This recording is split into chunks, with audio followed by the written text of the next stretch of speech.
with the millions. It's that world heavyweight flow. Championship belt wrapped around my waist, yo. I got that Ric Flair figure flow. Slam you on the pavement, that's why they call me Street Pro. Create heat on beat flow.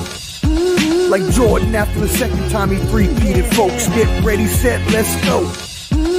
Fight toe to toe, release the flow created by this micro. Lights, camera, get low. Action back to back. In fact, this monster will grow. Y'all better let him know. Man with the master plan, and you have no need to know. You came prepared, now get ready for the show. Sports Professor.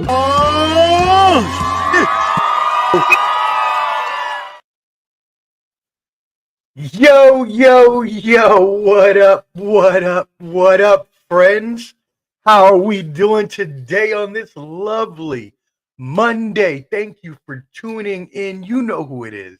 It is Omar, the Professor Fonseca, with the Professor's Semanalmente. You know, for you marks out there, that just means weekly. And this is my weekly news headline show. So here we go. We're going to get into it. We got some pop culture. We got some sports. We got some U.S. news. We got world news. So on tap for today, we're going to talk a little Taylor Swift, a little Simpsons. We're also going to get into all of our sports rankings. We'll talk a little college football as well as my Mets signing Juan Soto. And then we'll get into U.S. news. We will talk a little bit about the Donald Trump NBC News interview from this weekend. And we will also get into the Syrian regime and Bashar al-Assad being toppled by insurgent rebels.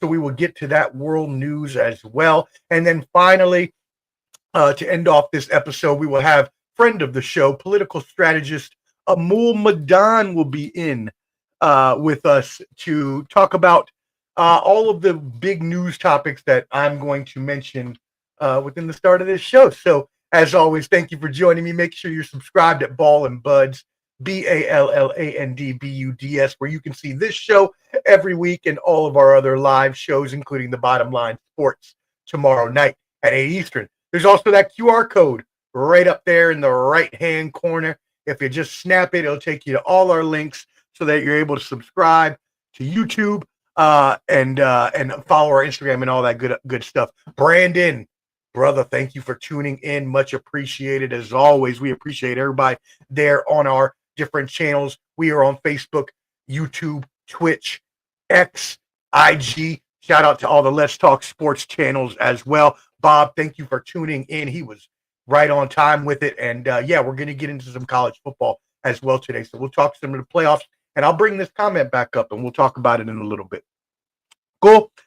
All right, let's go ahead and kick this bad boy off. So first of all, let's go ahead and start with our pop culture. If you remember, I said last week I had to change up things because I would go from pop culture or from world news into pop culture as my last segment, and it just didn't flow right because I'd be talking about some war in the in the country that or in the world, and very serious topic. Instead of, and then right after that, I'd go into something like Moana 2 or something. And it's like, okay, Omar, that doesn't work at all. You're going to need to change your structure up so people don't get confused or get offended. So some people get offended with the structure of topics, things like that. So I don't want to, I don't care that much about offending people, but I don't want to turn any fans off for any, reason that I can control. It doesn't really matter. Anyways, let's go. Taylor Swift. Wow. After 2 years and 152 shows across 5 continents, Taylor Swift's ERAS tour has finally ended. And so it took its last show last night in Vancouver. Y'all, this was a cultural phenomenon, something unseen since the Beatles came, to America, or Woodstock even. Like, Taylor Swift is that big. She's bigger than big. She's bigger than most GDPs, which we'll get into in just a second here. But let's talk a little bit about this concert. So when it first started, or when the first leg ended in 2023, it was already the highest grossing tour of all time, earning more than $1 billion across 66 shows. Now, after 86 shows in 2024. Wow, that she can tour, man. She is a true superstar in front of us. And that's 152 shows, as we mentioned, with a final haul, this is according to Polestar, of $2.2 billion with a B dollars. Money, money, money, money. Woo, girl. When you come back to Nashville, take me out for some drinks. All right. Let me meet Travis. Fans traveled an average distance, get this, of 338 miles to see a show. Now, obviously, some people will travel across the world, and that's going to skew those numbers a little bit. But just the fact that people would travel hundreds of miles to see one person perform, and I know a lot of people do this, like they'll want to go to Vegas or Nashville or a tourist city and see one of their favorite bands, so that does happen. But people went out of their way to like go places they didn't even want to be. Like, I'll give you an example. I was in my sauna at my apartment complex. Yes, we have a sauna. I am blessed. And I was talking to this guy. He had brought his daughters out for the Taylor Swift show, and he didn't want to be there at all. But they had came all the way from, I forget where did he come from? Somewhere in the South. I want to say it was like Texas or Arkansas or something like that. So it was only a few states away, but still, I was like, really, y'all? Like, I mean, I know she's gonna go there too, somewhere closer. Maybe not, but either way, that just shows you the power and star power that she has to cause people to want to do that. U.S. fans in the U.S. on average, $1,300 for a show. That means tickets. People, the girls, especially the young girls, they're going to want to get their outfits. So the parents got to pay for that. Travel, parking, all that stuff. $1,300 on average for a show. Merch sales, get this, $440 million in merch sales. Her movie made $260 million worldwide and was a record for a concert film and was featured on Disney Plus. Her book sold 814,000 copies on Thanksgiving weekend alone. And at $40 a pop, damn, she is raking in that money. Woo! I hear a little background noise. I'm going to have to put a little bit of background music on so I don't hear myself too much. But anyways, get this. It gets even crazier. This is the kicker before we move on to our next topic. She brought economies out of the post-COVID world. As we mentioned, her first leg, when it ended, it was a record, right? Get this. She contributed $4.3 billion to the U.S. gross domestic product. To our GDP, the first leg of her tour gave $4.3 billion to the GDP. That's crazy. Let me not curse on this. That's crazy. Unfathomable. Excuse me. Get this too. Bloomberg Economics reported that Sweden had the higher than expected inflation in May, and it was because she had performed 3 shows in Stockholm.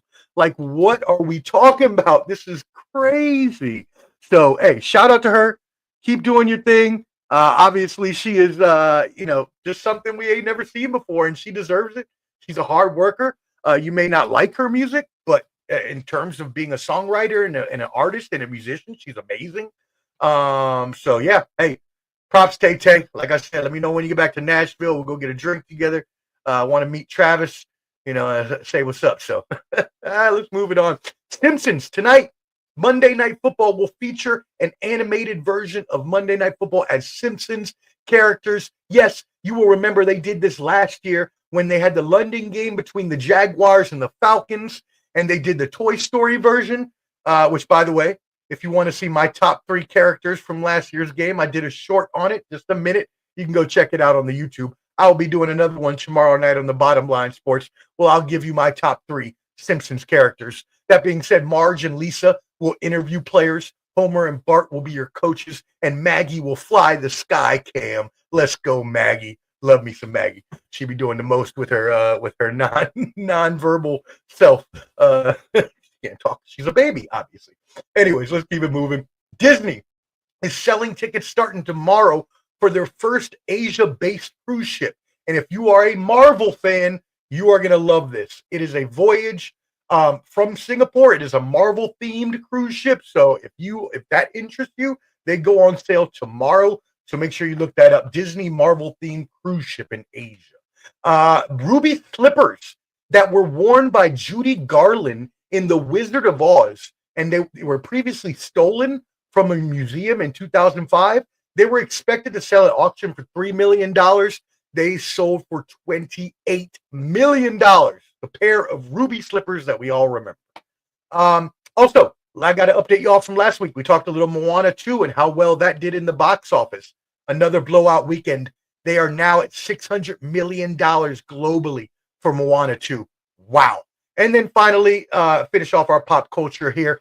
Federal Appeals Court has upheld a law to ban TikTok in the United States starting January 19th of 2025. Now, you will remember we talked about a few weeks ago, Australia banning social media for kids under the age of 16. This is a little different in its context. It's not in terms of kids and their mental health because of the things that happen on social media. This is because China owns TikTok. And because they own TikTok, they also own all of the data on TikTok. So if you've ever signed up for TikTok, I'm sorry to tell you, the Chinese own your information, whatever you've given them so far. Try not to give them any more, but you might as well not get off if you've already given it to them anyways. That being said, that's why I'm not on there, and I never have been, just because with my background and things that I've done and places I've been, that's not a place that I need to be, just in terms of not wanting the Chinese to have a hold of any of my personal information. So anyways, we'll see what happens here. Joe Biden actually signed this into law in April 2024, and before any Trump fans or supporters come on here and say anything, oh, Joe Biden did it again, blah, blah, blah. This was actually a Trump idea in his first term. He just never was able to do it, and Joe Biden actually signed it in. It still may not happen. That it's going to go up in front of the Supreme Court to see if it actually happens. I think it should. Again, I am a proponent of informational security. My whole family has been involved in U.S. governmental security somehow, some way. So being very protective over information and stuff is really big in my family. And so I think that, you know, now I get it. It's not going to. I know it's not going to happen. I'm just telling you what probably should happen in terms of security and safety of the United States. I know it's not going to happen. There's no way this passes. I can't believe, just because of the backlash that you would get. Pretty much every young person in this country that has a phone uses TikTok. I can't imagine you want all of that backlash. So we'll see what happens. You know, I'll keep you updated here on this program. All right. Awesome. Again, thank you all for tuning in. Yes, hit that love or like or laugh button. Yes, I sound like a home decor photo. I don't care. Just hit it so the algorithm boosts us up. I see y'all all in here. Thank you again for tuning in. You know, I truly, truly appreciate you. Let me go ahead and actually put on some low background music here for us. Because, again, I'm getting a little feedback on my end. So I'm going to put a little lo-fi on in the background just to help myself out. Awesome. All right, let's keep it moving into sports. If you did not hear the huge news overnight, it was Juan Soto has been signed by my New York Mets. Let's go, Metropolitans! Beat the Mets, greet the Mets. Get right up and greet them. Anyways, let's go. 15 years, $765 million. We are talking dollar bills, y'all, today on this program. People just getting paid hand over fist. Don't ask me if I believe athletes can make that much money. But hey, we live in a capitalist society, and you make what someone is willing to pay you. And Steve Cohen, the owner of the Mets, was willing to pay Juan Soto the biggest record-setting contract in history. Yes, it does surpass Shohei Ohtani's 10-year, $700 million contract from last year. And you say, Omar, well, how the hell is that possible? That don't make sense mathematically. That would be $70 million a year average. Yes, but since all of the money was deferred, in today's money, it only comes out to about $460 to $480 million. 46 to 48 million on average, which Juan Soto wanted to pass, and now he has. The Mets, best part about this as a Mets fan, is they took this away from the Yankees. They broke all their hopes and all their dreams, and we stole away what could be a Ted Williams, a Hank Aaron in the making. And I know that sounds blasphemous. Believe me, I am a huge baseball fan. I love all sports, so they're all my favorites. But probably my first love was baseball, just because of the strategy that's involved. And anyways, I love baseball. I do. I very, very much so love baseball. And so to be a Mets fan and be mired in disappointment for so many years, just failure after failure after failure, and to have Steve Cohen come in, the richest owner in sports, and want to bring a winner to the New York Mets franchise, just a chef's kiss. And I could not appreciate it as a Mets fan anymore. We stole him from the Yankees. Again, a once-in-a-lifetime player. He's going to be a Met the rest of the time. I know y'all heard of a 5-year opt-out. He does have that, but the Mets can eliminate that opt-out, by upping his annual value from 51 to 55 million. So they'll up it another 4 million a year. He'll make more money overall. The total contract, after everything will be said and done, will be 15 years, $805 million. So there you go, making a good chunk of money, much more than anybody else until that next big contract comes along. So now you're going to ask me, how do I feel about this as a Mets fan? Hold on, I knew I was getting some background on my thing. Hold on one second. Let me turn that down a little bit. That background music's a little distracting when that's still up. There we go. All right, cool. Anyways, so this is, in my eyes, and I'll tell you exactly what my dad's first reaction is, who is a Mets fan as well. He does not like it at all. He thinks we needed pitching. He thinks we're tying up way too much money into one player. All valid criticisms and concerns. You need to be able to build a roster. The great part is, like I said, we got the richest owner in sports, and in Major League Baseball, there is no salary cap. And it ain't my money. So if Steve Cohen wants to come out and build a winner a la the Dodgers, which he says he wants to do, bringing in David Stearns, a respected executive from the Brewers who builds a consistent winner, this is looking like the future for Mets fans. Happiness and joy, and it starts with the signing of Juan Soto. Now we need to go out. We need to sign Pete Alonso. If money is no option, then who cares? Sign Pete Alonso. Sign Corbin Burns. Go back and get Sean Manaea. And let's refill this team. And we had a great team last year, and let's go win a world championship. He said within 5 years. This is year 5. We'll see what happens. But anyways, I am over the moon excited about this acquisition. Let's move it on to college football. The first 12-team playoff field was unveiled just this past weekend. And so I am actually going to present a share screen. I'm going to bring that up for us so we can all take a look at it together. And so what you'll see here is we have our official bracket. So the top 4, as you can see, Oregon is number 1. They've been the number 1 seed since week 7, I believe, or 6. And they've just consistently been the top team all year long.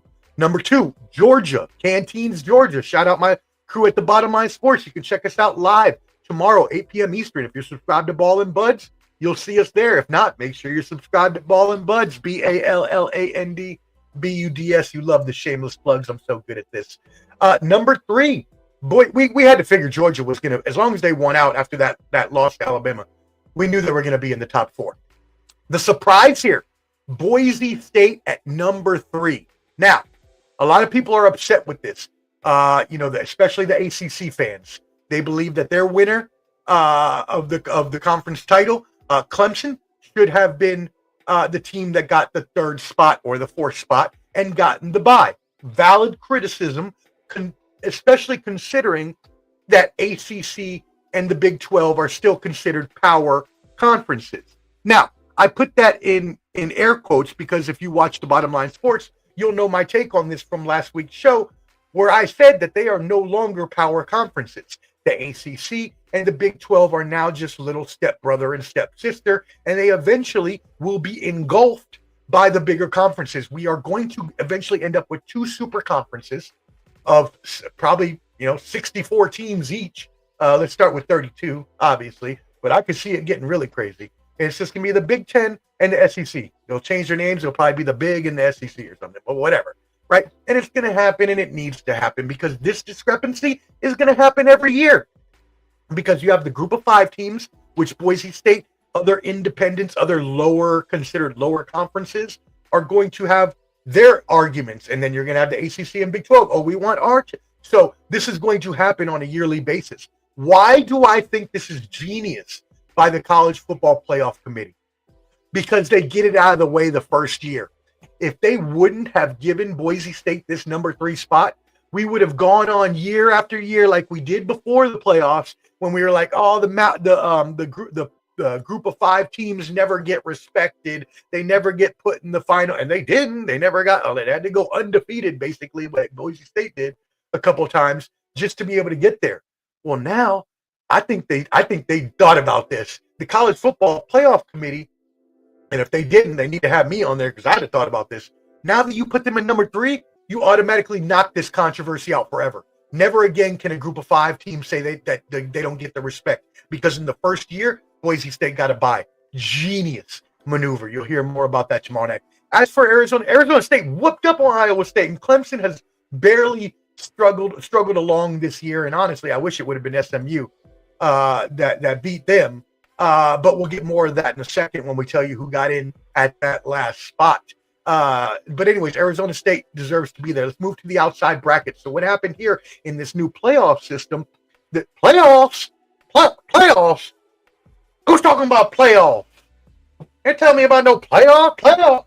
Anyway, so in this new system, the teams that are in these other 4 outside other 4 outside brackets, the team that is the higher seed will host the game at their home stadium. I think that's a really cool niche, and bringing it to fans of those specific teams that deserve to have something like that at a home stadium. So we got Notre Dame hosting Indiana in South Bend, 2 Indiana teams going at it. I think that's a perfect bowl matchup. Indiana played over their head all year long. I got to take Notre Dame. They're just the stronger team in this one. Penn State versus SMU. So Penn State will host SMU. James Franklin, I don't know what to say anymore. I have lamented over and over how you do not win the big game. I think the stat now he's like 1-16 or 1-17 all time in conference. I believe that's against like non-Ohio State, non-Michigan, but then like 1-24 with them. It's like the dude just doesn't win big games, just can't get over the hump. And I can't see him doing it to SMU here. SMU is a solid team. And I think they're going to pull this upset. Moving on, Ohio State will host the Volunteers. Look at Tennessee. Shout out Volunteers from the state of Tennessee, where I reside currently. Shout out those Volunteers. They are going to go into Ohio State. That's going to be a tough one. Ohio State is a tough place to play. I believe the Tennessee quarterback, Nico Iamaleava, he's still young. You like how I pronounced that? Shout out my Ohana in Hawaii, my family out there when I was out there. But anyways, I think Ohio State pulls the victory on this one. And then finally, you got Hot Take Jake's Texas Longhorns. Shout out my boy Hot Take Jake from the Bottom Line Sports. Taking, or as I said, Clemson didn't really prove themselves to me at all. I take Texas in that one. Not going to go through the rest of the bracket now. Let's see how that shakes out, and I'll get back to that in a future episode. But that is your updated college football playoff and brackets as of this moment. Also, all of the bowl games are out.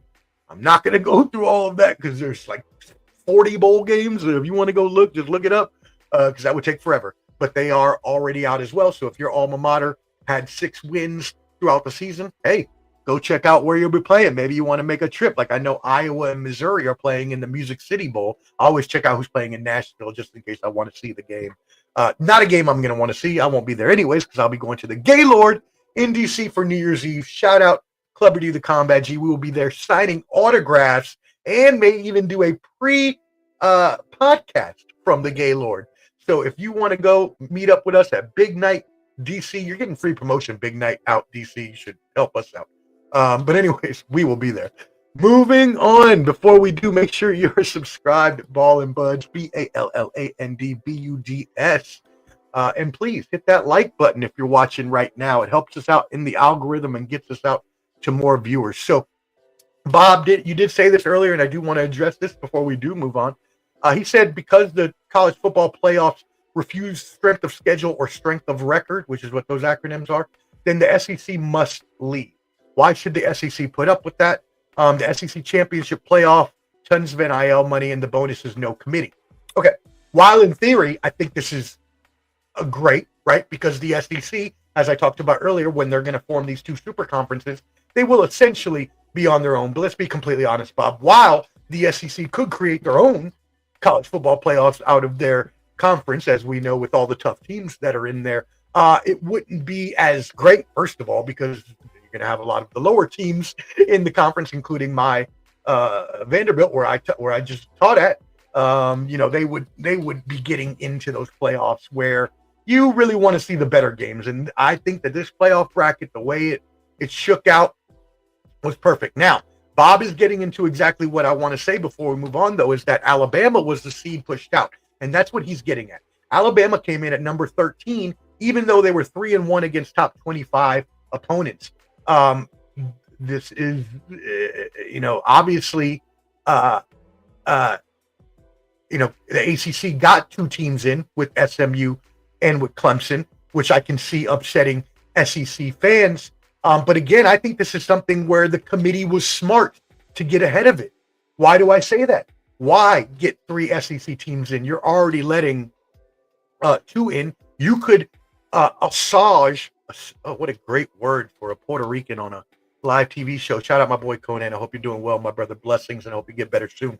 But I would assuage the concerns by putting in two ACC teams, because the ACC was complaining they weren't in the top four. Okay, here, take two teams, and we'll put Alabama out, which then takes we're giving proper premier treatment to Alabama or to the powerhouses or to the blue bloods, right? And so in my eyes, this was a three-pronged victory for the college football subcommittee, playoff committee. First of all, they got it out of the way with Group of Five. Boise State's in. No Group of Five team can ever complain again. They already got their bye. Two ACC teams were put in to assuage their concerns of not getting one of the byes, and Alabama was eliminated. So you eliminate that bias that you're going towards blue bloods or powerhouses, and you make yourself look a little, charitable to the ACC by allowing them to have two teams in the playoff at the expense of the better team. Let's be completely honest. Alabama is a better team than both SMU and Clemson. And Bob is right. If it were me, I'd be pissed too if I were SEC. And I actually thought Alabama was going to get in. I called them to get in over the loser of this game. And I don't think I don't think in terms of strength of football team or the better football team that they made the right decision. But in terms of how they want to be perceived going into the future, in terms of fairness and equity and all these other things that people usually complain about, they knocked it out the park. Home run. Thank you, Bob, for tuning in, and thank you, everybody else, for tuning in. I really appreciate it, man.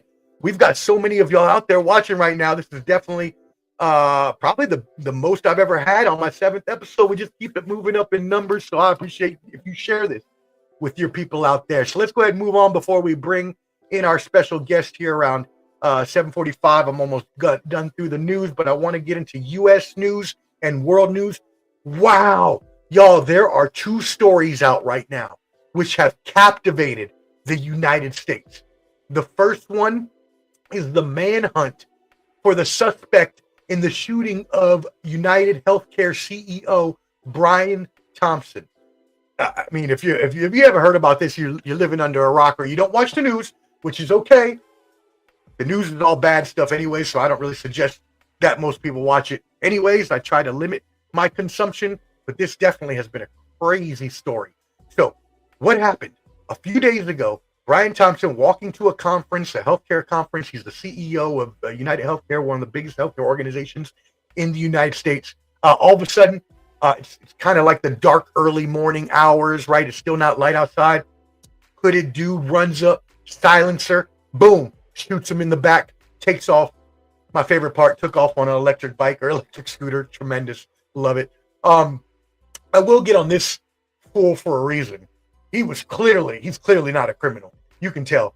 And we'll get into who the suspect is. They actually announced today. So you're going to get breaking news of who the suspect is in just a second. But you can tell he wasn't a criminal. And he has no criminal background, the person who's suspect. But you can tell because he did so many things wrong. Dropped his cell phone, dropping a backpack, like just leaving trails everywhere, pulling down your mask in front of cameras, like trying to get away on like electric slow vehicle. Like he just did so many things wrong. You know he's not a criminal. He was just an everyday American that is fed up with the way that healthcare is in this country. And he's not the only one. Now, I do not advocate for murder at all. Killing another person is completely wrong, and this should not have happened. And it sucks that it happened at all. And it more sucks that it necessarily happened to one single person when there's so many people with blood on their hands in this situation. But that is the problem. So many people have blood on their hands in this. And many of them are the CEOs and CFOs and CMOs and other officers and executive officers of these healthcare companies. Does that mean I think, no one should be hurt at all, but we have to have reform in the healthcare industry. There are too many Americans, and you've seen the videos come out if you've been paying attention to this story, of everyday Americans who are just, their grandmother didn't get the end of life coverage she needed for a hospice. Their baby who was 2 years old, they wouldn't even pay for like orthotics or new shoes. Just all these horrible stories of these insurance companies who, by the way, charge an arm and a leg for insurance premiums, co-pays, and the like, to then screw over these same people is completely unacceptable as well. And we need reform in the healthcare industry. I don't know what that means. I'm not the person that is an expert in this sort of thing. But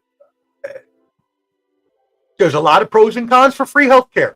Yes, there would be a lot longer wait for the healthcare that you may need to get, but it's also free. So again, there's pros and cons to how any of that, and I know that's probably a little too extreme to be accepted in the United States at this point in time, but we need to at least get something, a lot more subsidized insurance and help for people that need help. How are we supposed to get healthier in America if we don't even give people the tools and resources and funds that they need to stay healthy? And then we're feeding people full of processed food and all this other stuff, sugars. And don't get me wrong, I am a sugar addict. I will eat any candy, cake. That's why I'm so fat and I have to go to the gym all the time, because I eat too much damn sugar. It's addicting. That's why. And we are not healthy in this company. We need reform. So let's get into who the suspect is. CNN just broke the news reporting that, and I'm sorry, brother, Luigi Mangione. I'm not sorry because I mispronounced his name. And I don't mean to, it's not a funny story, but he looked like a Luigi. Anybody, you saw the picture of him. He looked like a Luigi, right? He looked like a very handsome Italian gentleman. He looked like a Luigi. I mean, that might be stereotypical, but it is what it is. Anyways, apparently the gun was also possibly 3D printed. So now we can 3D print guns that are just going to be able to kill people. This is getting crazy out here. We really need gun reform as well. But anyways, apparently he printed this ghost gun on a 3D machine, and also they found the manifesto. Well, they found the gun on him. Remember when I told you he made a lot of mistakes? He decided to stop at a McDonald's to eat. Fool, you are on the lam. You are on the run. A public place, my friend. McDonald's, no less. I mean, at least go to a restaurant where somebody might not see you or know. McDonald's? Son. Okay. You know what? He was clearly not a criminal. He had no criminal background history. He left a note saying sorry for any, stress this caused or whatever.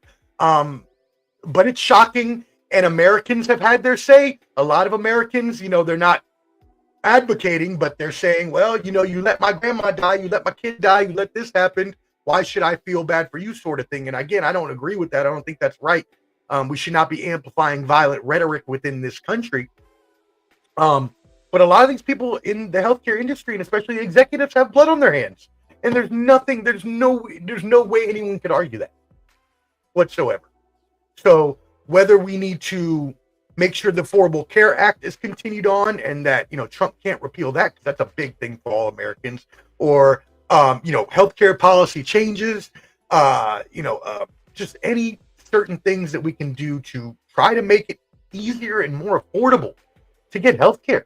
If we want to keep our people alive and healthy, doesn't that only make sense?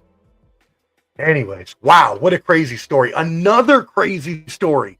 Manhattan jury on December 9th, a couple days, or today, actually, just this morning, acquitted Daniel Penny of criminally negligent homicide. So, you all may be saying, oh, wow, what's this story about? So, last year, Daniel Penny, who's he's a veteran, former military member, was on the subway.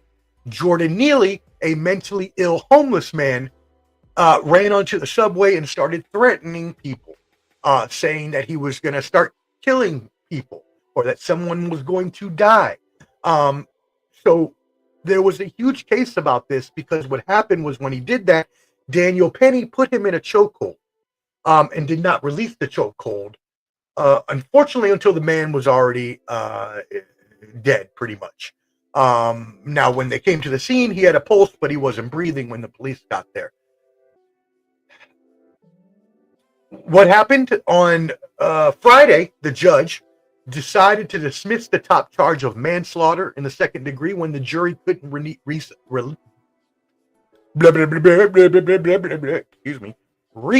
a unanimous decision after 3 days of deliberation, and they couldn't come to an agreement.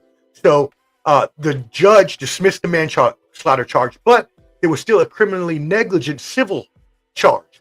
And so the jury came to not guilty on this. When it was announced, cheers erupted in the courtroom. Neely supporters, family, and friends did not had a much different reaction, as would you imagine. Enraged, 2 people had to be removed.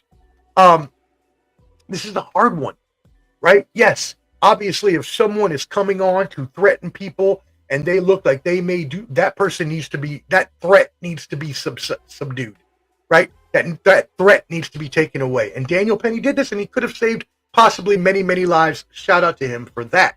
Right? The other side of this, I work with the homeless population. It's one of my biggest things that I think we need to get rid of in this country is homelessness, and mental health is another huge thing of mine. So, working with mentally ill homeless people, as I do already, I know that a lot of times their actions may not be of all sound mind. I am not excusing anything like this, and I've seen this plenty of times. I saw this the other day. A girl at one of the events I was doing was threatening everybody because she just had an episode. But at the same time, especially as a military man and a veteran, you have to know how to control yourself, and you have to know if you're choking someone could die. And after he's already unconscious, it doesn't make sense to keep going. Like, once he's already fallen asleep, like, not even the UFC is going to let you keep going. Like, the ref is going to stop you. And when it came to that point and he's not dead, but he's unconscious, maybe you want to let go, right? I'm not defending the actions of the mentally ill homeless man. He was wrong in what he did. Daniel Penny was correct in subduing the threat and saving lives. Just got to be more careful in the way that's done, because you could avoid killing him. And maybe he wasn't a bad person. Maybe he was just a mentally ill homeless person having a bad episode. Did they really deserve to die? Just food for thought. Anyways, again, I'm glad he saved lives, and I'm glad he got acquitted, but that sort of thing can't continue, because then anyone can go out and choke anyone, even if they're not causing a threat. All right, a couple more news stories, and we are going to bring in our special guest, and he is going to actually help us to talk about these 2 news stories that we have coming up. So I'm not going to go into in depth on them right now, since we're about to talk with him, but I do want to briefly broach the topics here. Again, thank you all for tuning in. Wow, we've got a lot of people here. Make sure you're sending in those comments if you have anything. What do y'all think about those cases? Anybody have any thoughts about either the homeless manslaughter case, or the Daniel Penny case, or the United Healthcare shooting? These are some crazy things. I'd love to hear your thoughts or any questions you may have. I've done research, so I can try to help if you have any questions. Also, hit that like button. or that love button, maybe the laugh button. Don't forget the laugh button. I'm pretty funny, ain't I? Pretty funny looking. No, I'm just kidding. All right, let's I'm just in a really very silly mood today.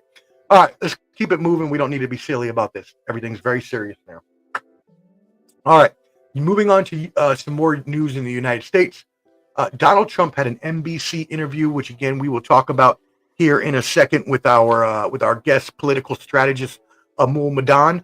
So Trump did an NBC news interview this weekend, and he got into many topics, including on the economy, immigration, and all these other policies that he is planning to put into effect. So let's go through a couple of things he said. First, he said that he will allow Jerome Powell to continue as U.S.'s top economic policymaker. So as the head of the Federal Reserve. So Jerome Powell will remain there through the end of his term in 2026. Which is what was not thought was going to happen, because Donald Trump had so many issues with Jerome Powell within his first term. He actually said Jerome Powell was more of a threat to the economy than China. So, I mean, but Trump says reckless stuff about everybody in the world, so that ain't nothing new. Yep, Amul, I'll send you the link in just a second. I got the chat up. Once I'm done introing these topics, I will send it over and go ahead and jump. Actually, I'm going to send it to you right now. I just sent it. Jump in, and if you want to add your Instagram or Facebook, you can do that at the top with the edit button. I'll let you. I'll bring you in just a second. All right. So again, that means that the person that has been in charge of the economy will stay. So at least we will have some sort of carryover and security in terms of changing of administrations and what might happen with the economy. He also talked tariffs, tax cuts, and immigration. On tariffs, he answered that when asked if he could promise Americans that the proposed tariffs would not cause prices to rise, he said that he cannot guarantee anything. And anyone who was stupid enough to believe his claims within the campaign that he ran, where he said that tariffs were not going to raise prices, well, you should just go read up on some basic economics, because that is simply supply and demand. And if you put a tariff on the supply of products coming into our country from another country, well, either A, that demand is first of all, the prices are going to get raised, which is exactly what's going to happen. Prices are going to be passed on to American consumers, especially those of you who love avocados. Good thing I hate avocado. I don't have to worry about that. The price is about to go up on them things. But anyways, you're also going to have the demand increase. Or decrease, rather. So now you're causing issues to the supply chain. Hey, I knew that when he first said it. I was like, that's not a good idea. But it is what it is. He's going to try to do it. And, I truly hope that he is able to do, if nothing else, make the economy better. Since he is a businessman and dealt with a lot of money in his life, I would hope at least he could do that. Anyways, he will also aim to extend his tax cuts. We talked about these tax cuts last episode that Amul was on. And we talked about the figures on this. Most of the tax cuts will go to the rich and wealthy, the people making over $1 million a year, $250,000 a year. For the average American family, your taxes will only be cut by $1,000. So, shout out to you for voting for, the rich getting richer. I mean, it's what happens in this country. We're in America. If you can lobby yourself to make more money, you're gonna be able to do it. So it is what it is. On immigration, now this is a very sticky one with both sides of the aisle, but Trump reiterated his pledge to carry out mass deportations on illegal immigrants, despite the pleas of industries such as construction and agriculture. And you might ask, why would those industries be complaining about a mass deportation? Well, because a lot of people that work in those industries are immigrants, whether legal or illegal. And taking those people away is going to be a huge hit to our economy. First of all, it's going to cost countless of $billions to even enact this kind of deportation. But then if he was successful in doing that, a lot of jobs are going to go unfilled because there's going to be a lot of people sent back that were doing jobs that most people don't want to do. If anybody knows me, I don't do manual labor. You ain't going to find me picking up a hammer, a paintbrush, a slab of wood. You ain't going to find me doing nothing like that. I work on a computer. I don't care if you think I'm soft.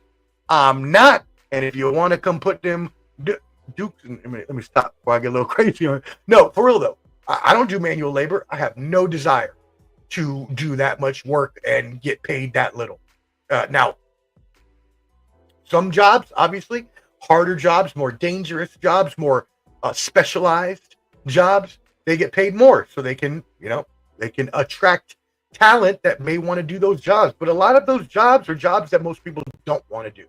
And most Americans don't want to do. Let's be honest with you, right? So, and then possibly eliminating birthright citizenship. So anyone born in the United States would not be considered a U.S. immigrant, or U.S. citizen, which has been enshrined into the Constitution since the 14th Amendment.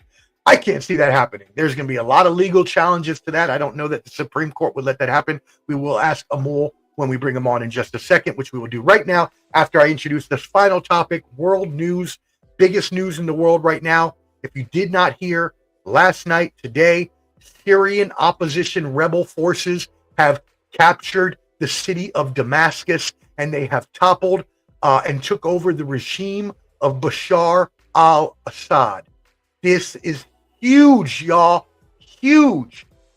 He has been a dictator in charge of Syria for 50 plus years. His family has been in charge. And wow.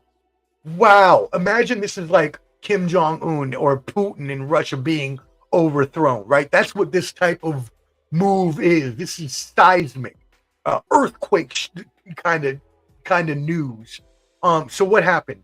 A Syrian group called Hayat Tahrir al-Sham and their leader Abu Muhammad al-Golani, he actually established this group as a part of an Al-Qaeda affiliate in 2012, fighting U.S. forces. But eventually, throughout the years, he actually, which is weird because I've never really, I have before, but it's more when people are coerced by the other government into changing sides.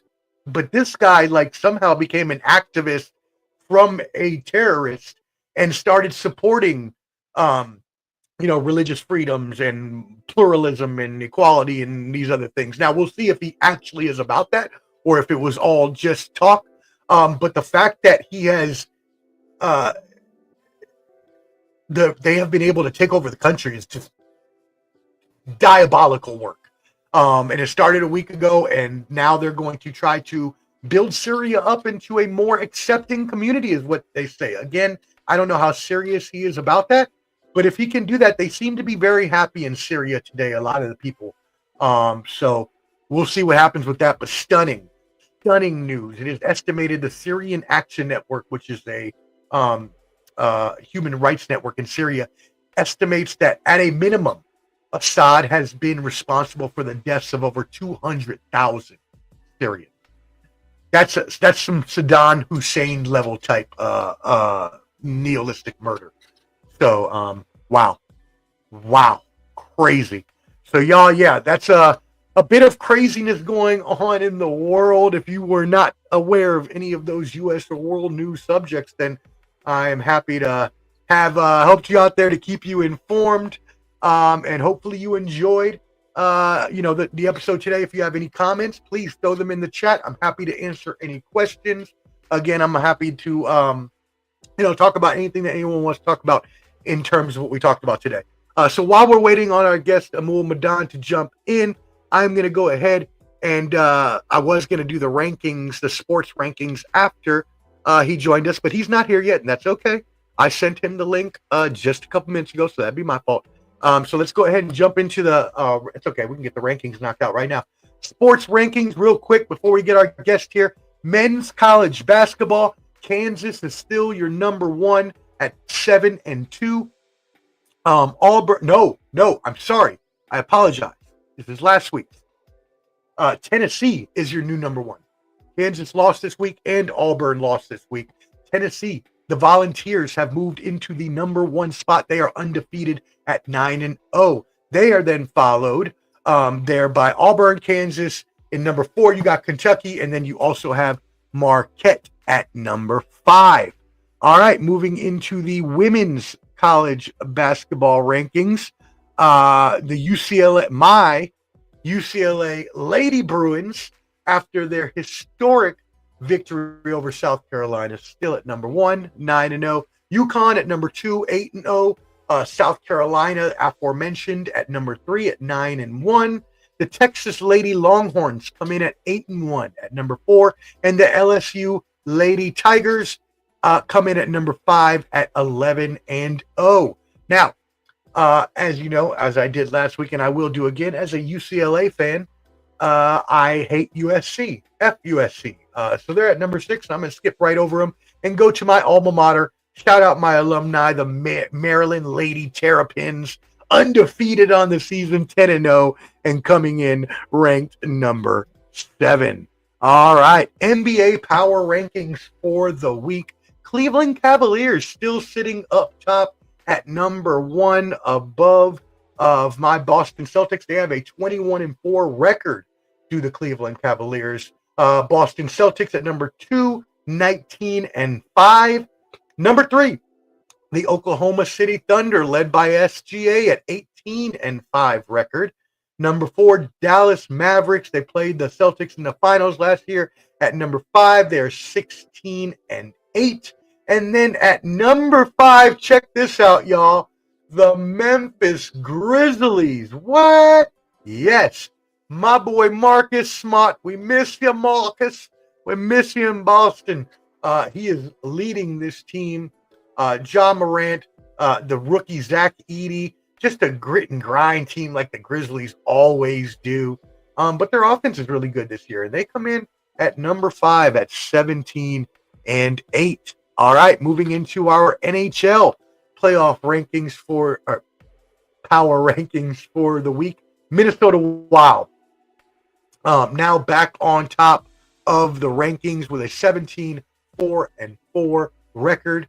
The Winnipeg Jets follow them up at number 2 with an 18-8 record. The DMV, shout out the DMV, the Washington Capitals at 17-6-2, who our guest Amul Madan is actually a Capitals fan.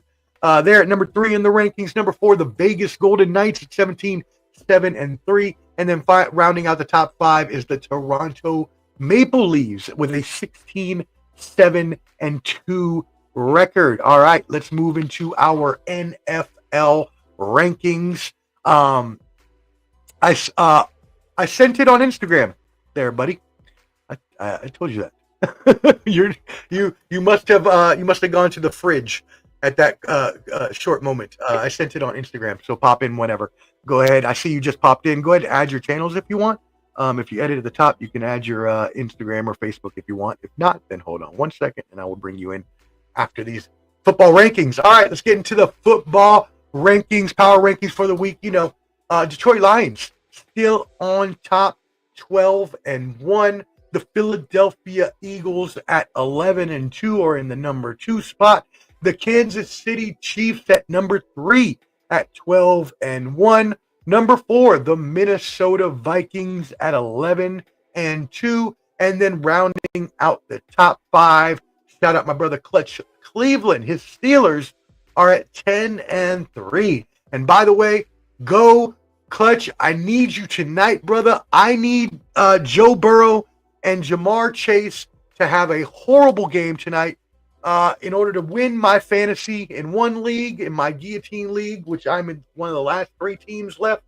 I need them to have bad games. And then also in my main league, our very, very, very expensive league, where the top prize is $2,500. I need Clutch Cleveland he's playing a guy who has Burrow and Chase. So again, I just need them to play really bad tonight. Sorry, not actively rooting against y'all, but y'all need to do horrible tonight because I need to win my fantasy leagues and make that money. All right. That being said, let's go ahead and bring in our special guest, friend of the show. You've seen him here before, and and obviously he is very well versed in politics, news, and things like that. So, and being a Nationals fan, he's well versed in Juan Soto. So I figured this would be a perfect episode to bring him back and get some of his opinions. He is our political strategist, Amul Madan. What is going on, brother? How is it going? What's going on, brother? How you doing? I'm good, man. Go ahead and move that camera down a little bit so we can see that beautiful face. All I'm getting is your forehead. There we go. Look at that. Wearing a plaid shirt like you're a lumberjack in the Smoky Mountains out here. Really, we were talking about chopping it up, and so I was like, let me dress like a lumberjack.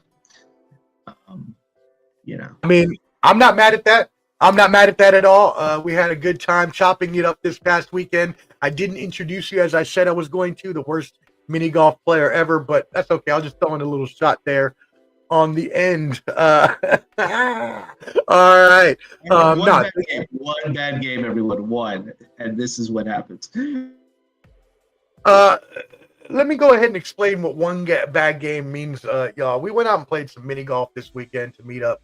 Old friends, old times, a little group of us. And on the second hole of the mini golf, and remember, this is a kid's mini golf. It's definitely not difficult at all. Like, you'd have to be a baby to, like, miss these shots. And so there's just a ramp, a simple ramp. All you have to do is hit it up the ramp and get it through this pretty wide area. Well, Mr. Amul ended up hitting the side of the glass, which is only about yay thick. Not once, not twice, not 3 times, but 4 times, to the point where he had to cheat and grab the ball with his hand and roll it up the ramp. Y'all, I have never seen something so ubiquitous, so ridiculous, so ludicrous, so many other isses and usses I can say. It was a disgrace. It was an abomination. It hurt my heart, and I don't know why I invited you on the show, to be honest. You don't know why? Okay, while he gathers his bearings, because it's going to take at least 10 minutes, let me explain something to y'all. Like, I work a lot. Sometimes things happen. It just, you don't have as decent of a mini golf game as you thought you might. And that's sort of where we're going to leave it. Or until Omar wants to razz me about it a little bit more. And then we can talk about, other things like his love of Taylor Swift, or I don't know. What can I razz you about these days? Nothing. I do love you some Taylor Swift. We shouted her out earlier in the episode. Your rap career. Hey, everybody knows about the diabolical savage rhymes of the street professor. Yes, I do. Yeah, I know. Still on par with KRS-One, Rakim, Big Daddy Kane, and the likes of all the golden era hip hop. Oh, what is up, my brother? Wild Card Mar, my man. Y'all make sure you tap in with IOW Sports Network, and specifically my boy Wild Card Mar. He goes live all the time. He puts out so much content. So if you are a sports fan, you definitely want to check him out, because he, as he likes to claim, and as I like to completely agree with, works very, very hard. I'm not going to say the stereotypical nature of something that we may have used to say a person that works many jobs, but I'm going to leave that to the off channels between us. But shout out to my brother. Y'all top in. All right, cool. Well, again, I brought you on, obviously, some specific topics to talk about today that were, very important. Obviously, the news has been very big this weekend, and the 3 breaking topics are 3 topics that in tune to, acutely aware of. So first, just so I can rub it in your face a little bit of Juan Soto signing to my New York Mets. He turned down your Nationals a long time ago. And my Red Sox. Anymore. He broke up with you like Taylor Swift breaks up with an ex-boyfriend on a love song. This is true. I need you to explain yourself and how Nationals fans feel, please. Well, it's icky, but I do have a bobblehead, a Soto bobblehead, if you want. And I'll we can talk about pricing and everything offline because I know how contentious that can be. But I do have one in the over there in the apartment. But it's icky. It's along the lines with what Bryce Harper did, and did it have to be the Mets? Okay, I have a question for you actually, if it's okay. Why are the Mets so bent on Bobby Bonilla? Like, they had Bobby Bonilla. They're paying him till 2035. So, like, now you're paying Soto till 2039? Like, do the Mets just really love long-term contracts? Like, what's the deal there?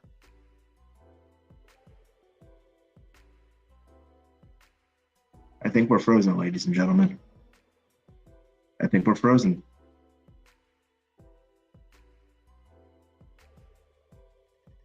So since we're frozen, I'll just go into a monologue. Are you there? You're talking on mute. I'll happily take over your show. I'm fine with that. Yeah, he's on mute, ladies and gentlemen. Anyway, that's the one thing that I wanted to ask him was, the Mets have Bobby Bo, which is great. Good for them. They're paying him until 2035. But now it's like, you got Soto. What's going to happen? Now we're back. Now he's back. Yeah, Dion, we know. He's frozen. Yeah, my bad. I'm back. A little lost of internet there. No, that's okay. That's fine. I don't mind taking over your show since you're doing what I was doing in college. So, All right.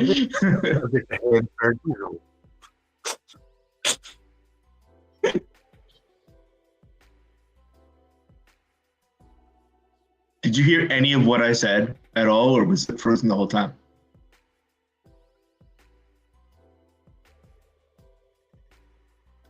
Of course, it's frozen. No, I heard you. Go ahead. I was still able to hear you. I just wasn't able to move. Okay. Got you. Okay, because I was going to talk about how you were going to, as people, subscribe and they like your podcast, Hedge Week will just come visit them during Christmas. Keep talking. What was that, Omar? This is awkward. So anyway, just keep talking. The show. I think you wanted me to chat through a little. You good? I'm gonna just keep going. If you're not, so can you hear me? I'll start with the United Healthcare issue. Yeah, I can hear you. Okay, yeah. If I freeze, just keep going. For some reason, we're having a little bit of internet issues here. I don't know if it's because it's raining outside. But anyways, if I get frozen, you keep going. You got to expand your wide area access network, sir. But I wanted to before I jump into the United Healthcare thing, I wanted to bring up something on TikTok. I mentioned this on the YouTube show just earlier this evening, where I was talking about Frank McCourt. Frank McCourt was on my as I like to affectionately refer to her as, my wife. Margaret Brennan, she's the host of Face the Nation, and he was talking about how for those that are in the IT community, they've already built out a stack that allows US users from TikTok to basically keep their data. The algorithm, I don't think changes, but if it goes the direction that it does where it gets banned, they're ready and willing and able to move everyone over. Let it get banned. Like, I'm not very for it. Like, I say that I'm not for it. I was on TikTok for a while, but like, because of what the Chinese are doing, it's just, it would be easier if it was American made, in my opinion. And if Frank McCourt has a tech stack that is ready, willing, and able, why not use it? To the United Healthcare issue that I know you wanted to talk about. I've got a couple notes since you and I messaged right before this. I don't think you mentioned, because I was watching earlier. The Mangione is the cousin of Republican Baltimore County delegate. I'm looking on my second screen now. Nino Mangione. So he's based out of Baltimore. Yeah. So he's local. He's Towson, Maryland. So if you're in Towson, Maryland tonight, hide your kids, hide your wife. Sorry, that's a really old school joke. No, it's hilarious. Do you have a headphones? Because I'm hearing an echo on your end. I do. I can get headphones real quick. Let me go ahead and get headphones. All right, cool. Yeah. All right. Okay. Let me go get headphones real quick. Okay, cool. All right, while he's doing that, y'all, yeah, that's crazy, right? So now he's giving us breaking news that this suspect of the UHC case, the United Healthcare case, is now related to a politician in Baltimore. So things get deeper, more of a tangled webs that we're weaving here within this story. This is a crazy story, y'all, for real. If you have not been following this, wild. So we're hoping to get some more breaking news as well on this when Amul joins us again. But again, thank you for tuning in. Make sure you're subscribed to Ball and Buds, BALLANDBUDS. That handy QR code up on the right side of the screen up there. If you scan that, that'll take us to all our links. You can subscribe to our YouTube and follow our Instagram. So again, we have Amul Madan, political strategist, with us today. We're talking about the United Healthcare case, the murder suspect on the hunt, and we have a suspect. Breaking news again, reported just a couple minutes ago. It was just about an hour ago. CNN reported that the suspect is named Luigi Mangione, and so he is the suspect at large still. And so we're getting actual updates right now, including that he is related to politicians, which is going to make this story so much more crazy. And just the fact that, again, he wasn't even a criminal, right? He is a regular, everyday American. Something happened along the way. Somebody in his family didn't get the coverage they needed, maybe including himself. Whatever is the case, something drove an average American with no criminal background and no prior criminal history to commit a murder. Do you know how many mental hurdles it takes in your mind? I mean, I don't know. I've never killed anybody, but I'm assuming in order to kill somebody, you've got to jump over a lot of mental hurdles. You've got to do a lot of convincing of your own psyche that what you're doing is actually the right thing. And this guy, as many Americans are, were so fed up with the healthcare industry that he decided it was time to take things into his own hands. They found a manifesto written by him, a 2-page manifesto decrying the healthcare industry and all the bad things that it does and all the ways that it doesn't help American citizens. And he ended it with, "I'm sorry if this causes any strife or division, but it had to be done." He was feeling like he was taking this on for all Americans that have been aggrieved in the adjudication process, or, you know, the many different forms and investigations and things that have to happen when filing claims or submitting things to health insurance companies. Now you got to deal with the AI actually accepting or denying your claim. Like, AI is great for a lot of things, y'all. I'm a digital marketer. I teach my students how to use AI. I use AI for my marketing, for my clients every day. But AI doesn't need to be used for everything. It really, really doesn't.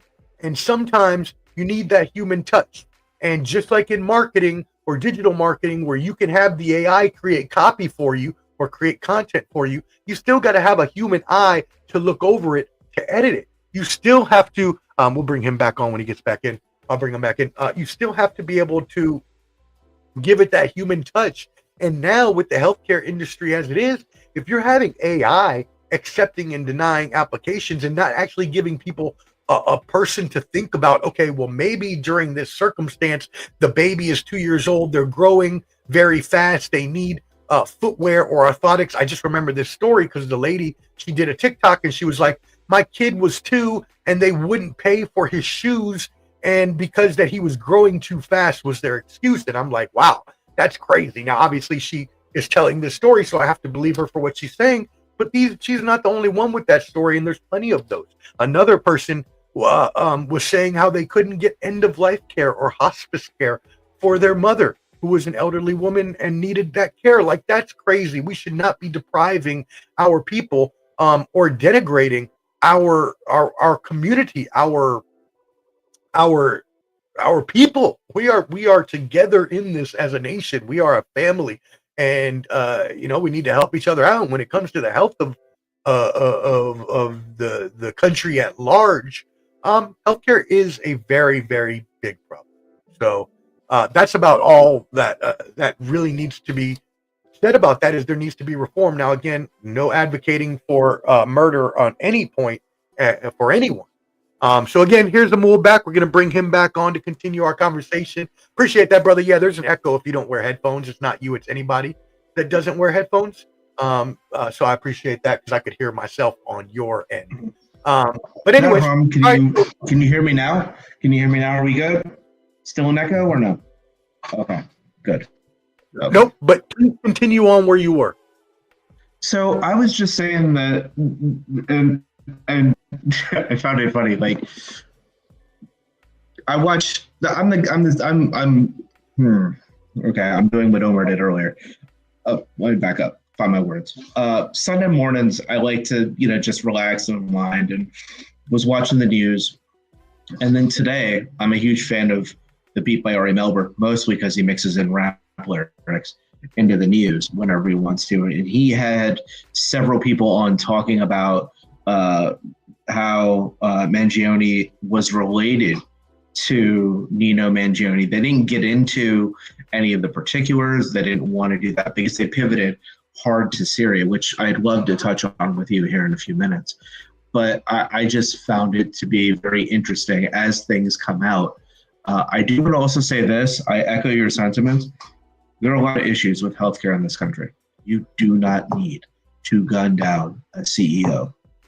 If you do, then you will face justice. That's the way this country works. Like, you can't do that. I'm not going to advocate for shooting CEOs. That's not what I'm here for.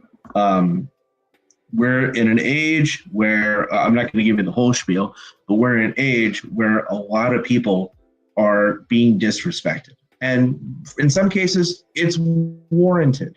There are a lot of keyboard warriors, but if you're talking about violence towards a CEO, there's a reason why a lot of CEOs now are backstepping on how they want to talk to the public. There's a reason why, a lot of CEOs are just CFOs,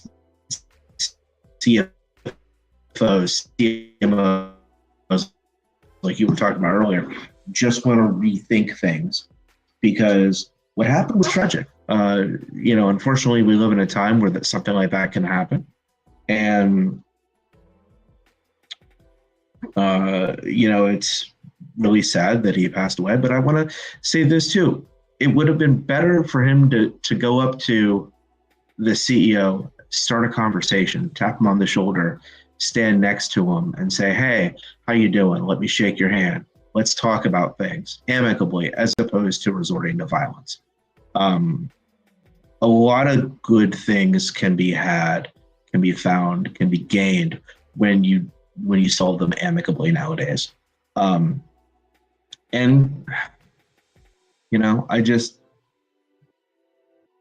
It's a very sad day in that regard.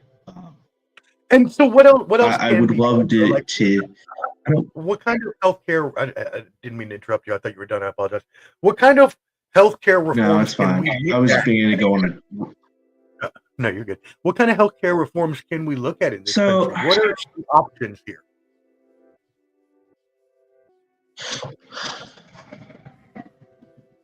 Well, I'm glad you asked because since I'm basically your James Carville at this point, and for those that watch The Beat, they'll understand that reference. But a lot of PBMs, pharmacy benefit manufacturers, basically run things nowadays. So it would be a good idea, possibly, to like change the way they do things. Now, that's just the beginnings of a plan. It's not a plan that I'm going to go ahead and enact. I am not 47. We have a guy that's filling that role. He's getting inaugurated in January. But you know, I would change things up there and make it so that it's easier to see a doctor. It's easier to get in. It's when you need to. It costs less to have kids in this country. I read a stat somewhere that it's like anywhere from $4,000 to $6,000 to have a kid, unless you have hospital connections. You will be spending $4,000 to $6,000 just, and we're not just talking having the kid. You're talking like the stay, you know, the procedures, all of that. So I would say change starts from the top. It starts from somebody who is leading HHS, who actually knows what they're doing. I don't know if the incoming candidate for HHS necessarily does, but you know, maybe we'll hash that out over McDonald's, because that's what he likes nowadays. So. Yeah, it's definitely going to be a talk going forward, especially with him nominating RFK Jr. for the Health and Services Director. Obviously, we know that he has espoused some counter views. Let's say, I'm not going to say that they're completely, batshit crazy, but there are some people that would say that some of his policies could be on the side of extreme.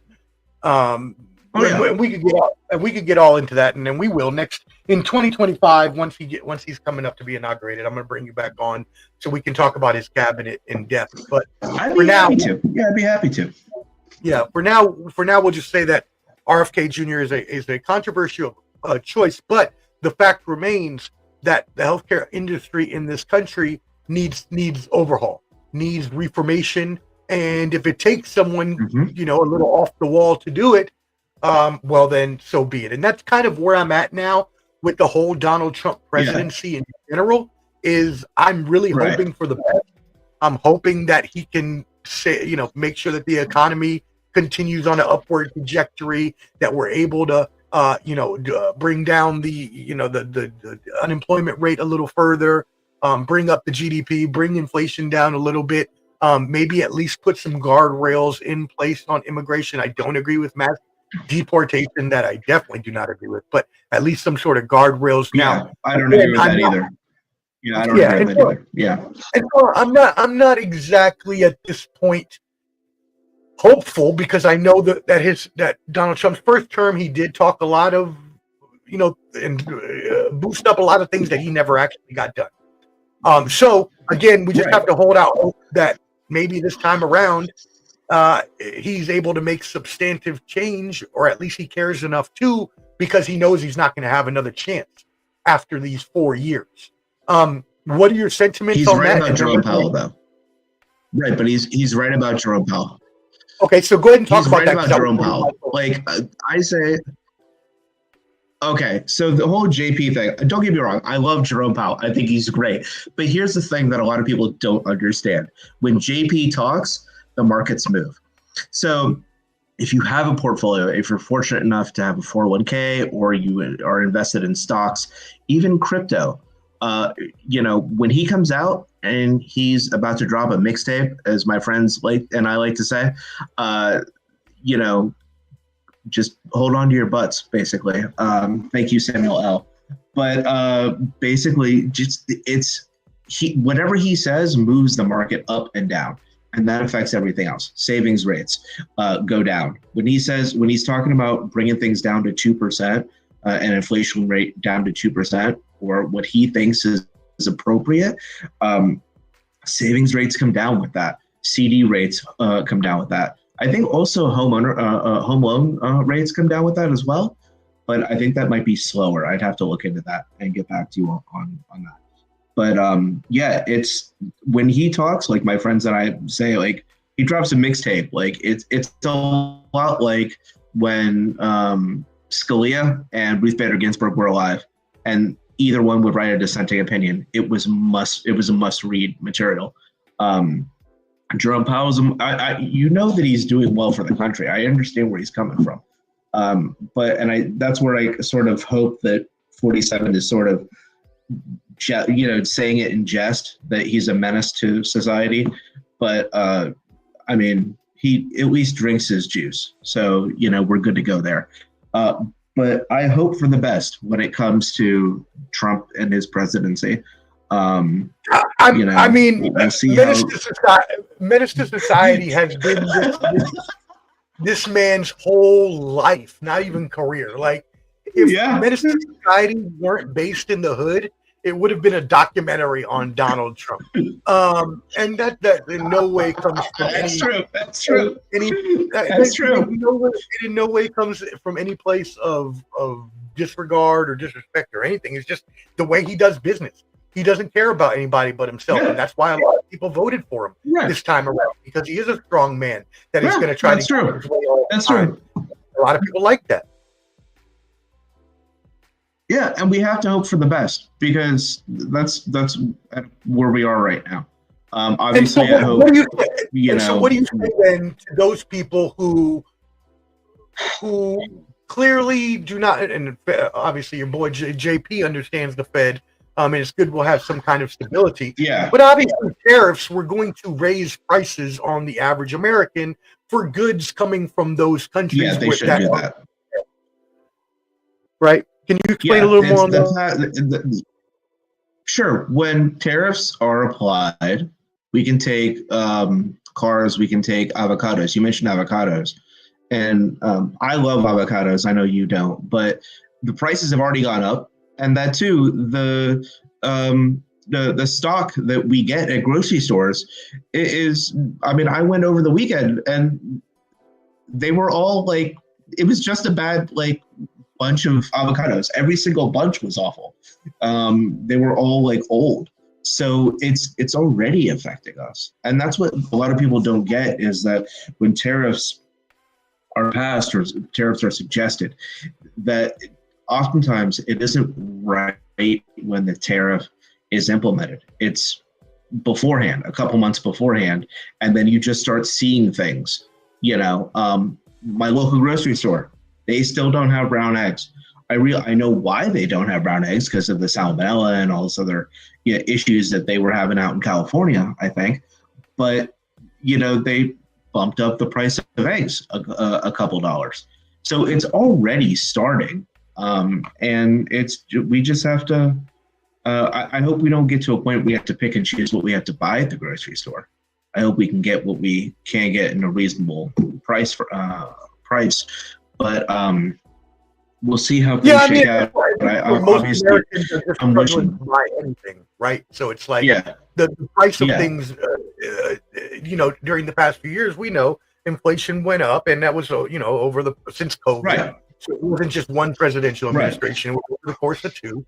But yes, people are struggling. It's definitely Biden too. Yeah, it's definitely Biden too. I'm not saying that Biden's completely in the clear. He's not.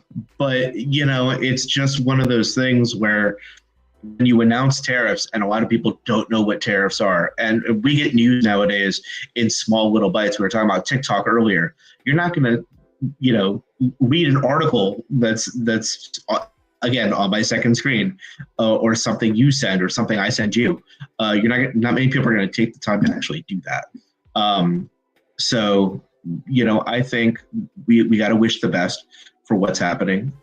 We have to also defend democracy to an extent, but I'm going to leave that to whoever is next in charge of the DNC, because they have a lot of thinking to do.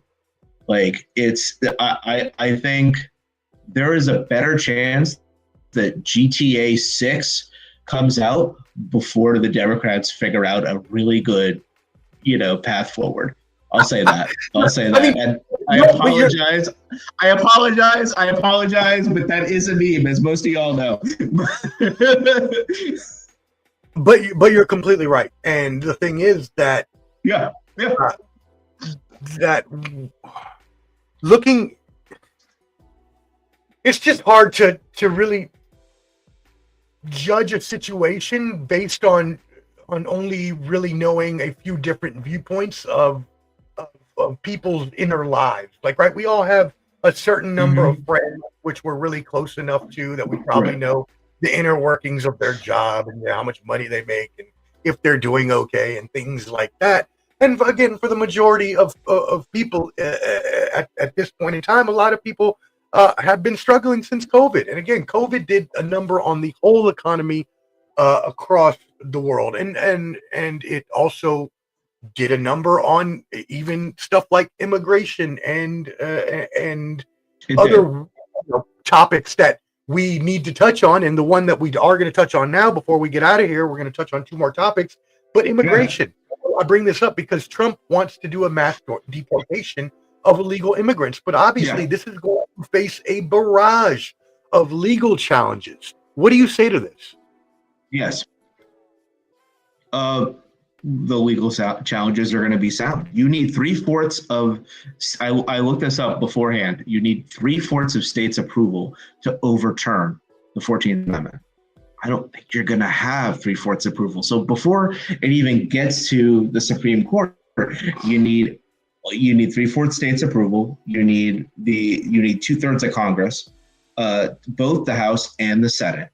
So that's everyone. That's not just the Republicans. So so basically an act of God, because you need 38 states and all of the government. Yeah. He basically needs to play NBA. Like, it's like playing NBA 2K, but you're the admin of everything. Like, it's playing God basically. Like, and you can't do that. You. I mean, I understand where his head is at, but you got to understand things can switch. I wanted to talk to you about this because you and I were born and raised here. I think I know I was, but and I know you were, but like. It could happen to us because things can be doctored. AI is huge now. So when they say they can send people back, this is why I've started saying a little bit with this incoming administration, wish them well, sure, but watch out for yourself, not necessarily saying put yourself first, but put yourself first. Get your mind right, invest in your education, do what you need to do, and hope that all is going to be well in 4 years. Yeah, and that's crazy because my mom, as a government worker, today we were just watching the news when she got home, and she, she's like, well, what if they try to deport me? And I said, well, first of all, Mom, we're Puerto Rican. And she's like, yeah, but still, I wasn't in the military like you or your father. Like, if they start to decide that people who even just territories are just that, territories, and those people need to be sent back. My mom was like, I might get sent back to Puerto Rico. And I was like, damn, now that you put it that way, maybe if they were able to eliminate, but again, this would take an absolute act of God, as you said, and that he is not. It would. As a follower of Christ. It would. It's not, and it's, it's not something, and I'm a follower of Ganesha. That would never happen, in my opinion. Like, me, like with Ganesha and Krishna, it would never happen. It would never stand. But so we both don't think that's going to happen, right? But he's going to want to do something with immigration. So eventually, we're going to see how this all shakes out. But obviously, go ahead. I heard 2 million. I heard 2 million people on Face the Nation on Sunday.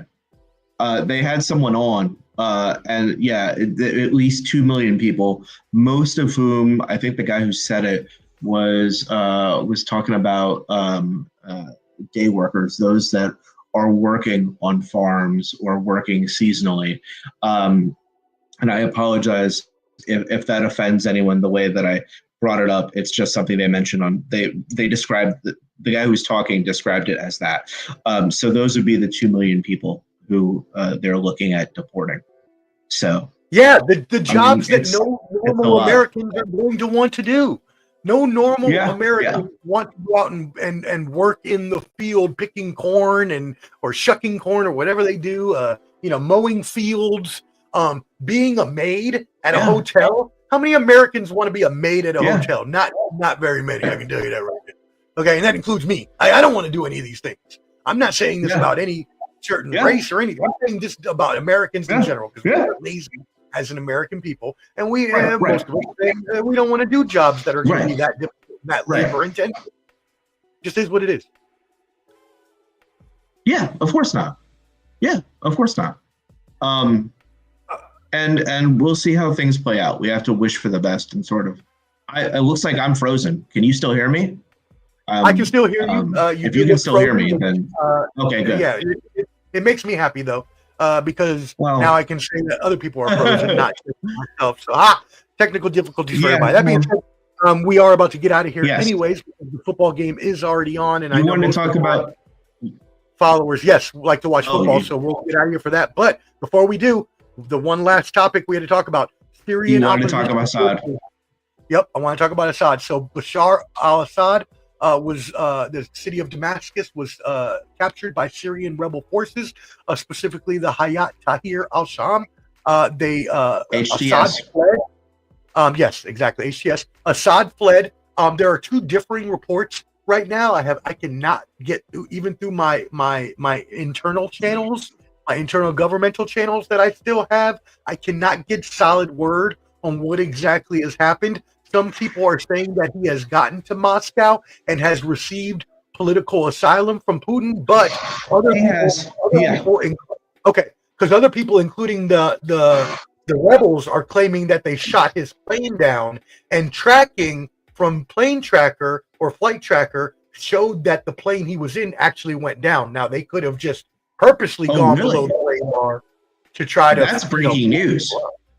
That's breaking news, because the Post, the New York Times, the Boston Globe, all these newspapers that I have notifications for all said that he basically got a one-way pass to the KHL and in Moscow. And I'm not trying to joke about it. What he did, the things that he did, are on the level of Saddam Hussein. It's just abysmal and awful what he did. Where do I see Syria going? Because right now the guy that's running Syria is being proclaimed by the U.S. as a terrorist, and therefore the U.S. can't communicate with him. So they have to basically take him off the terrorist list. And apparently discussions are ongoing there. I have no inside info into that. I'm telling you what I hear on the news or have read, but there will be, as we like to say, there will be more to come on what happens in the future. Obviously, I would love for Syria to be, possibly a burgeoning democracy, but we will see how things shake out there, because if the guy has decided after going to an ashram or going to somewhere, peaceful, that he wants to do things the right way, then okay, let's give him a chance. Like, I think I heard this right before I came on here, how they're apparently blowing up they're demilitarizing the country. I don't know if you had heard that, but they're basically blowing up everything. So what do you think about it in terms of them demilitarizing? Because that means they're going to lean on support from like Russia or the U.S. maybe. Yeah, and that's the difficult part, and I have to be very careful with what I say, because when I was in the government, I did a lot of work in this regarding all of these said countries. So I have to be very careful in what I say, but that is very unlikely due to exactly what you said. The previous regime in Syria was backed by Russia, Iran, and other terrorist group entities. This guy who was the leader of a former Al-Qaeda affiliate group, which, as you mentioned, is considered to be still a terrorist group in the United States, no matter what he said about his intentions or or what he wants to do. You cannot trust that anyone that has previously been affiliated with a terrorist group is going to want to move things in the way of progressive democracy, especially considering the nature of the region that they're in, being that they're bordered right next to Russia, and Russia's already in it with Ukraine. And yeah, Trump said he's going to try to end that, but all of these different hostilities are going to cause more things to happen regionally within the Middle East. It could potentially even cause more hostility. I agree. Yeah, and it's going to be more. It's just going to be, the State Department's obviously going to raise the flag there and say don't travel to Syria probably over the next couple of years. But you have to see, I mean, the Syrian people certainly have a lot of faith in them. The guy that was on Face the Nation on Sunday was like, well, we were able to do it. There was a coalition of our own people. We had no need for outside help. Okay, but who's running it now? Who can actually talk to him? Can Macron? Can the Irish PM, the British PM talk to him? Can whoever's leading Ireland talk to him? Probably not. German Chancellor, maybe. So hopefully things will shake out in a good way. We'll see. We prefer that we avoid a war, obviously. And that is the issue with televised revolutions. Yes. In order to have a revolution be televised, you need to have the right network and connections to be respected enough to have a say on the world stage. And we do not know yet that this group or this guy that leads this group is even going to have that sort of cachet or that sort of networking ability to be able to bring them up into a democracy. So while I would agree that demilitarization may be helpful in terms of progressing towards a democracy, I just cannot see within that area, within the other countries and the way that their religions and religious sects run things and the different beliefs that they have about Western civilization, I can't see it becoming a democracy anytime soon. And I don't know where they get help from, because if they're not backed by Russia and Iran, which they could be, but it's going to take a lot of work to consider back the previous regime. I don't put it past us. We've worked with countless terrorists, which pushing up down the tower. Excuse me. We've worked with countless terrorist groups dating back all of our history, so we know how deep our government can get into conspiracies. It just proves that I was doing, I don't know if my screen can move, but or if you can see me at all. I'm still frozen, but I was just doing a little bit of research here, and I thought it was attributed to REM. I was wrong. It was Gil Scott Heron. He wrote a satirical poem in the 1970s. He recorded for an album in 1970 called "The Revolution Will Not Be Televised." Gil Scott Heron was right. I'll just say that. So always right. I haven't seen one televised revolution be a success yet, so we'll see. All right. Well, hey, thank you so much, brother. We really appreciate you coming on today and joining the professor. Semanalmente.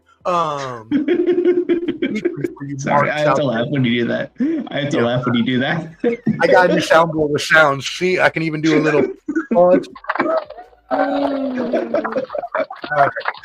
Do you have the walk-up board? Can you draw that thing or no? No, not that. That's not. It's a little. Not yet. Okay, that's coming next. It was a pleasure to join you this time. If you want to follow political strategist and amazing photographer as well, he is a photographer as a side hustle, and he does an amazing job. Make sure you look right there below. You can follow both of his Instagram accounts, his personal at Madan23 and his photography account AM23 Photography. And reading again, is fundamental, folks. Keep up on things. Yeah. Sorry, I wanted to jump in and say that. Thank you, sir. You're Appreciate good. it. please go ahead and say your goodbyes. If there's anything else you want to promote, please go ahead, and we'll get out of here. I will be dropping my last piece of the year. It's called a Parting Shots piece. Basically, I take a look at different things that are going on. I sort of teed it up with the disrespect earlier, talking about how we should err towards a kinder society. That'll drop later on this month. Cogito ergo sum.net. You can find the link in my personal bio. So under Madan 23. So feel free to jump on there. Say hi. Be nice. Be kind. Stay out of trouble. Don't eat pears. That's an old. And that is it, right? Is that correct? Yeah, that's it. Yeah, okay. That's it. That is Amul's blog site, so you can check out all of his writing and content, everything from politics to space to NASA to photography to everything. It's a very good read. I am definitely subscribed and stay abreast for a long time. He's been doing this website for a very, very long time. Yeah, since college, since it was originally part of the student press, Commonwealth Times. Shout out to VCU's Commonwealth Times. Hi, remember me? I am your father. And then I turned into a blog afterwards, or it turned into a book at some point here soon. It'll be nice. Ooh, that would be awesome. And then with AI now, you can very easily do that. Let me know if you need any help in that area. I can definitely help you do that. We'll talk about it. Yeah, definitely. All right, brother. Well, hey, thank you again for coming on. We really appreciate it. We will talk again soon. Yep. Have a good evening. All right, y'all. Hey, we were so happy to have our political strategist, Amul Madan, on with us today on such a big day in the world of sports and politics, being that he's a Nationals fan. I had to bring him on to razz him about Juan Soto going to the New York Mets, baby. Let's go. LFGM, baby. And then I had to talk politics with him. Been a very crazy week in this United States here. The murder of a healthcare executive, the Donald Trump interview from NBC yesterday, Syria in the world being, the rebels forces taking over Syria. Wow. Jam-packed episode. I hope you learned a lot today, and I hope that you were inspired to share this. Please like it, love it. Make sure that you share it with all your friends. Get it out in the algorithm. This is what I aspire to do. Hopefully, you'll be seeing me soon on all the networks, from ESPN to Fox News to CNN to NBC and all the other ones, because I feel like this is a calling that I've been doing pretty damn good at so far, and it's only the 7th episode. So hope you enjoyed it. Record numbers today on the tune in. Again, my name is Omar, the Professor Fonseca. I profess is what am I saying? I appreciate all of you tuning in today and sending that love to the Ball and Buds crew. Make sure you're subscribed at Ball and Buds, BALLANDBUDS on YouTube. We go live every day, including tomorrow night. I'll be going live with my brothers from the Bottom Line Sports crew. You can join the Facebook group at The Bottom Line Sports. We talk all the sports tomorrow. Anything NFL, NBA, college, we'll be doing it all, 8 p.m. Eastern. So check that out. Also, I'll be back with a Mind of the Professor soon enough. But in the meantime, just be looking forward to this on a weekly basis. Hopefully every Monday. Sometimes it gets pushed because of other shows I'm doing. But if you're subscribed to Ball and Buds, you ain't got to worry, because you're going to see it coming live. You get the notifications. Make sure you hit that bell, as the kids say, to get the noties. I don't even know why I said noties. I'm not 20 years old. I'm way too old for that. So that being said, let me take my old ass out of here. I'm not that damn old. I'm still young. 33 to be exact, for all my friends in Nashville. It is game time. The Bengals are playing the Dallas Cowboys. I'm giving you a score update. It is 7-7. 2 minutes and 45 seconds left in the first quarter. Dallas has the ball at 2nd and 7 at the Dallas 33-yard line. I think that my father's Cowboys, shout out my pops, they've been on a roll. I still think their season is done, but I do think they're going to make it interesting, and I do think they win here tonight. Again, I need Joe Burrow and Jamar Chase to have bad games so I can win 2 of my fantasy matchups and get better seeding. So if you want your boy to win some money and have the fantasy glory, you go ahead and root against all Bengals players, including Joe Burrow and Jamar Chase tonight. And we'll see you next week. Again, make sure you subscribe to Ball and Buds. I am Omar, the Professor Fonseca. Sending all the love. Be kind to each other. And yeah, spread the love. Peace out, y'all. Peace with the millions. It's that world heavyweight flow. Championship belt wrapped around my waist, yo. I got that Ric Flair figure flow. Slam you on the pavement, that's why they call me Street Pro. Create heat on beat flow. Like Jordan after the second time he three-peated, folks. Get ready, set, let's go. Fight toe to toe, release the flow created by this mic pro. Lights, camera, get low. Action packed, back to back. In fact, this monster will grow. Y'all better let him know. Man with the master plan, and you have no need to know. You came prepared, now get ready for the show. Sports Professor. Oh,